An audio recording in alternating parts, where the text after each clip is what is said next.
ने जब अवतार लिया तो प्रभु सबको यही बताना चाहते हैं कि अभिवादनशीलस्य नित्यं ब्रह्मोपसेविना चत्वारि तस्य वर्धन्ते आयुर्विद्या यशोबलम्। भगवान ने शाहनंद के साथ में 14 वर्ष वनवास बिताया, राक्षसों का संहार किया, उद्धार किया। श्री सुखदेव जी महाराज कहते हैं राजन, राम कथा बहुत ही संक्षिप्त में है, इसलिए मैं तुम्हें राम कथा पूर्ण तो नहीं सुना सकता, लेकिन फिर भी संक्षिप्त में श्रवण कराएं। अतः अब चंद्रवंश का निरूपण करते हुए चलते हैं। राजा परीक्षित कहते हैं प्रभु भगवान ने उद्धार किया, लौट करके आए वनवास से, फिर से राज्याभिषेक हुआ।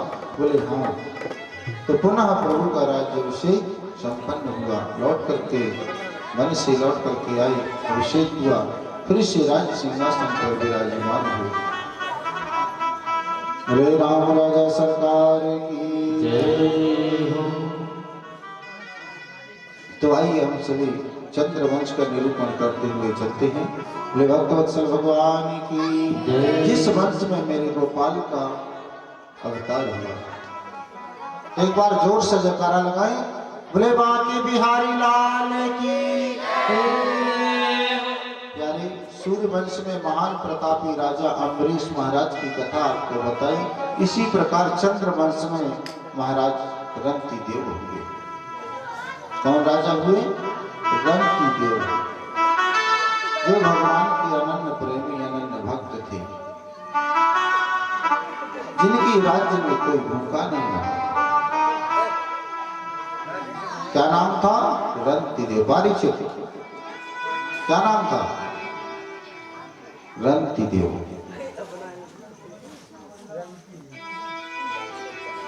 ब्रह्मा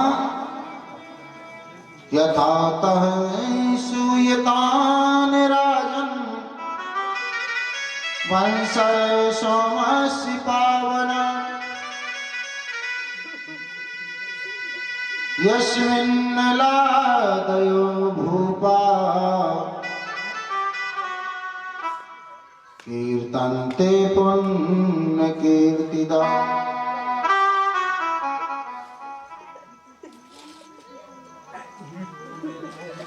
कहने लगे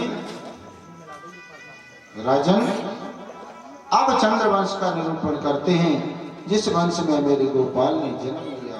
श्री सुखदेव जी महाराज कहते हैं राजन, नारायण के पुत्र ब्रह्मा, ब्रह्मा के पुत्र अत्रि, अत्रि के पुत्र श्रीमान चंद्रमा,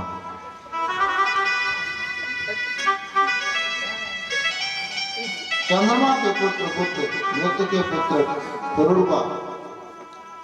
इन्हीं पुरुरवा के वंश में 6 पुत्र और हुए, आयु, सुतायु, शतायु, लय, विजय और जय।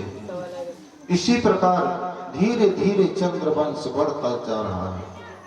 इसी चंद्रवंश में महान प्रतापी राजा रंतिदेव हुए, जो अपनी प्रजा के लिए कुछ भी कर देते, किसी की प्रजा को दुखी नहीं रखते। लेकिन एक बार अकाल पड़ गया,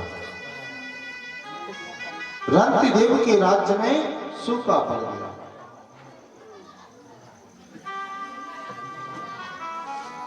राज्य में धन संपत्ति नहीं बची, अन्न धन सब प्रजा भूखी मरने लगी।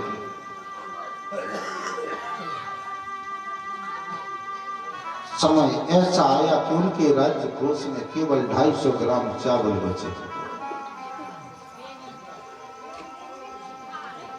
एक दिन उन्होंने वो 250 ग्राम चावल बनाए। एक दिन 250 ग्राम चावल बनाए। जैसे चावल बनाकर भोग लगाने के लिए तैयार हुए,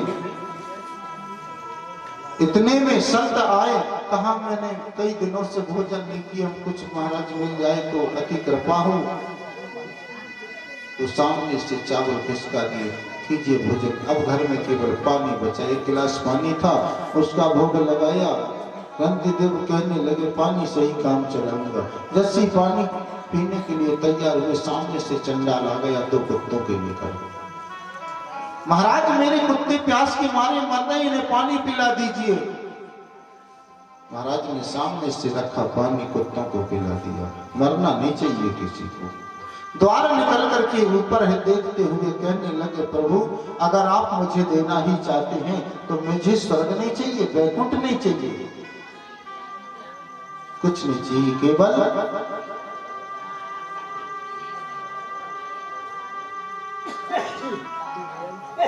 दुख चाहिए, दुनिया का दुख चाहिए। प्रभु ने देखा रंतिदेव क्या मांग रहा है कि मालिक इतना दीजिए जामे कुटुंब समान, मैं भी भूखा ना रहूं साधु न भूखा जाऊं। घनघोर घटाएं छा गई, पानी बरसने लगा, सभी को बड़ी प्रसन्नता हो गई। बोले वृंदावन बिहारी लाल की जय। सभी को बड़ी प्रसन्नता, बड़ी खुशी, बड़ा उत्सव, बड़ा उल्लास।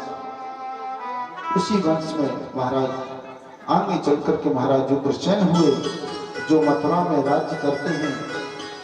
उन्हीं के यहाँ कंस ने जन्म लिया।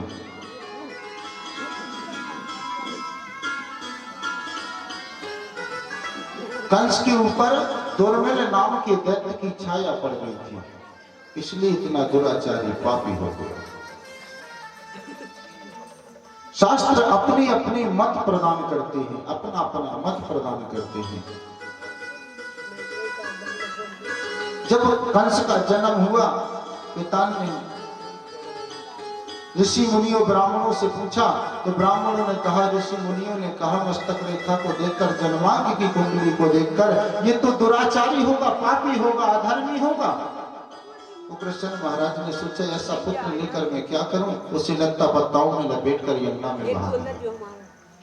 उसी समय सूरसेन महाराज स्नान कर रहे थे, उन्होंने बहते हुए उस बालक को गोद उठा लिया और पालन करने लगे। वासुदेव के साथ में उसका भी पालन करने लगे। इधर देवर्षि नारद आए, कंस को बताया कि तुम्हारे पिता ने तुम्हें लत्ता पत्ताओं में लपेट कर बहा दिया था, पर भला हो सूरसेन महाराज का जो तुम्हें उठाकर ले आए।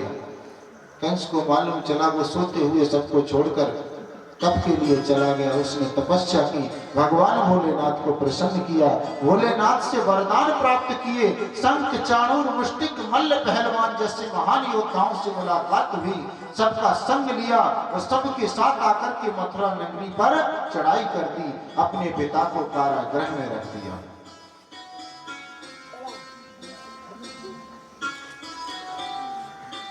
संत ब्राह्मणों को रोक लगा दी, कोई भी भजन पूजन नहीं करेगा। यदि करना है स्वाहा कहना है तो कंसाय स्वाहा कहो। ब्राह्मणों से कहा जयकारा लगानी है तो कंस भगवान की जय लगाओ। सभी संत ब्राह्मण भयभीत रहने लगे।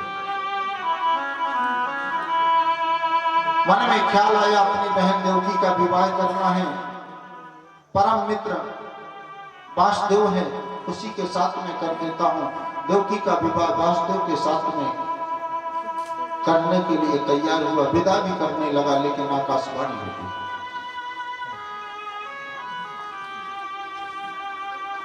अरे कंस, जिस बहन का तू कन्यादान करने जा रहा है उसी का अष्टम गर्भ तेरा काल होगा। पर दैत्य बुद्धि, उनके पास विवेक थोड़ी होता है। दैत्य बुद्धि जब प्रवेश करती है तो वो विवेक खो देती है। अपनी बहन को नीचे खींचने लगा, केसों को पकड़कर खींचने लगा। पर प्यारे शास्त्र कहता है विवाह हो जाए तो पत्नी की रक्षा, पति का धर्म बन जाता है पत्नी की रक्षा करना। वहीं पर वासुदेव जी महाराज खड़े हैं। अब कंस जैसे ही देवकी के केसों को पकड़ करके खींचने लगे, वासुदेव जी महाराज ने हाथ पकड़ लिया ना। अब मेरी धर्म पत्नी हो गई। अभी तक तुम्हारी बहन थी, अब मेरी धर्म पत्नी हो गई। धर्म पत्नी की रक्षा करना पति का परम धर्म होता है। इसलिए आपको क्या तकलीफ है? बोले मुझे अष्टम गर्भ से तकलीफ है। आप चिंता न करें, आप हम दोनों को कारागृह में बंद कर दें। कारागृह में बंद कर दिया, लेकिन कंस बड़ा दुष्टी एक एक करके पुत्रों का वध करने लगा।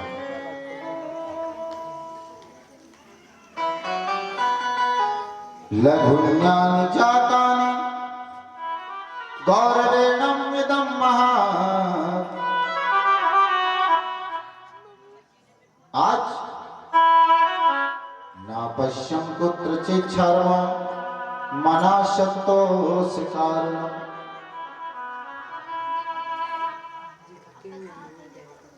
अब एक एक करके बालक का वध करने लगा। सप्तम गर्भ आया, रोहिणी के गर्भ में प्रभु की माया से पहुंच गया।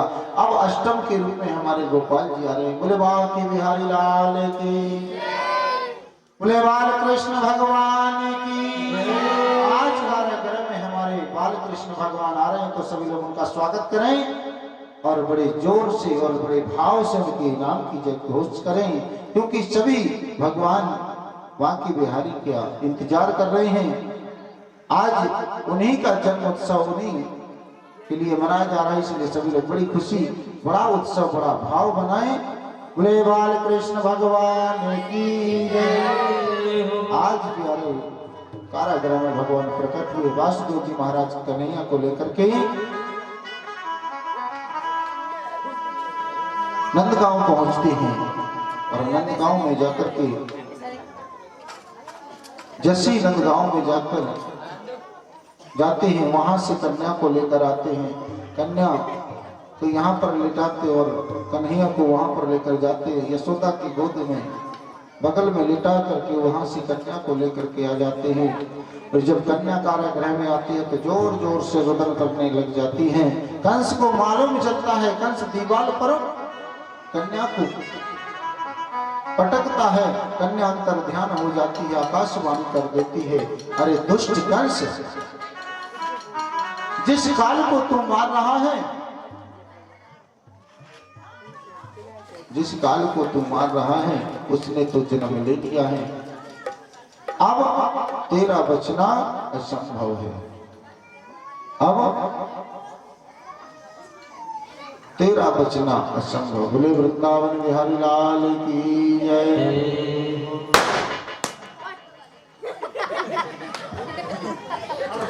बोले वृंदावन बिहारी लाल की जय। ओ नंद कहते हैं दशरथ घर आनंद भयो जय। राजा राम की ओ नंद घर आनंद भयो जय कन्हैया लाल की। बड़ी खुशी, बड़ा उल्लास, बड़ा उत्सव कि नंद घर आनंद भयो जय कन्हैया लाल की। आनंद भयो जय कन्हैया लाल की। आनंद भयो जय कन्हैया लाल की। सभी लोग जोर से ताली बजाते हुए, दोनों हाथ ऊपर उठाते हुए, नंद घर आनंद भयो जय कन्हैया लाल की। आनंद भयो जय कन्हैया लाल की। नंद घर आनंद भयो जय कन्हैया लाल की। आनंद भयो जय कन्हैया लाल की। जय दयाल की, जय कन्हैया लाल की, जय दयाल की, जय कन्हैया लाल की, जय दयाल की, जय कन्हैया लाल की, जय दयाल की।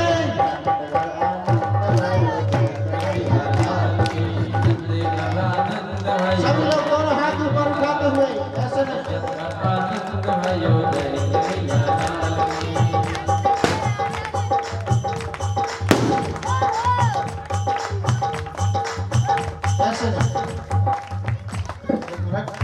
सभी लोग दोनों हाथ ऊपर उठाते हुए, दोनों हाथ ऊपर उठाते हुए,